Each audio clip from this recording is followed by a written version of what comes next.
écrit récemment un livre qui s'appelle La valeur des idées, dans Oui. lequel vous faites état de plusieurs théories sur la créativité et l'innovation. Si j'ai bien compris, la différence entre la notion de créativité et d'innovation, c'est une histoire de rupture. C'est-à-dire que la créativité, on rentre dans une rupture, on change de Oui. paradigme, tandis que l'innovation, c'est plus de la même chose. Voilà.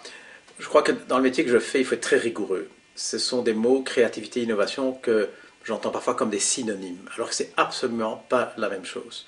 Je crois qu'innover, c'est changer les choses. Être créatif, c'est changer la manière de voir les choses. On est dans deux mondes complètement différents. L'innovation, c'est dans le champ de la réalité. C'est comme un restaurateur qui change sa carte, ou, je sais pas moi, ou un éditeur de livres qui traduit tout en portugais. On sent bien qu'il y a du changement, mais fondamentalement, c'est la même chose. Le restaurateur reste dans son restaurant, l'éditeur reste avec des bouquins.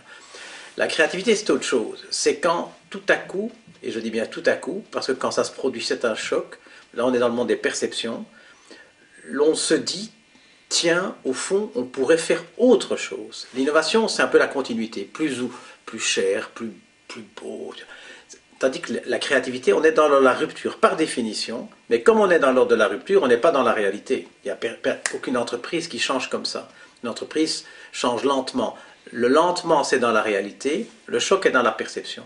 Et donc, innover, c'est faire du neuf dans le système, être créatif.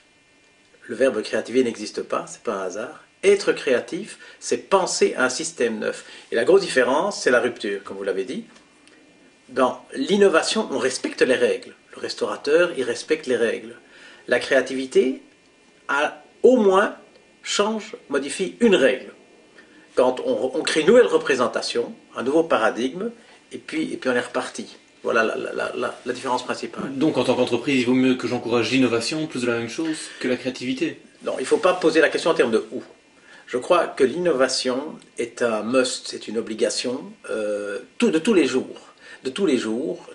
Chez Renault, on fait des nouvelles voitures, dans la presse, on essaye de faire des nouvelles rubriques, etc. C'est une obligation, parce que le monde change, il faut toujours s'adapter, la concurrence est féroce, il faut trouver autre chose. Mais on est un peu dans la continuité. Je crois qu'aujourd'hui, ça ne suffit pas. Il y a dans certains domaines, à certains moments, même l'innovation ne suffit plus. Ne suffit plus parce qu'il y a des gisements entiers qui s'arrêtent. Je pense par exemple à la presse, avec la lame de fond Internet, etc.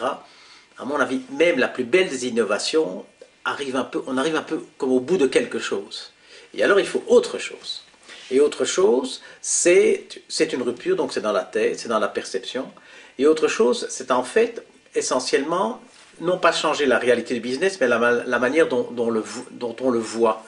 Par exemple, Bic, qui s'est lancé dans l'écriture, un jour s'est dit, mais au fond, ce stylo, je peux le voir non pas comme un instrument d'écriture, mais comme quelque chose qu'on jette ou qu'on vend à côté de la caisse au supermarché. Et donc Bic s'est dit, mais au fond, je ne suis pas dans le business de l'écriture, je suis dans le business du jetable ou du plastique. Et à ce moment-là, des idées sont venues comme le briquet, le rasoir, etc. Et là, on est bien dans la perception, donc dans la créativité.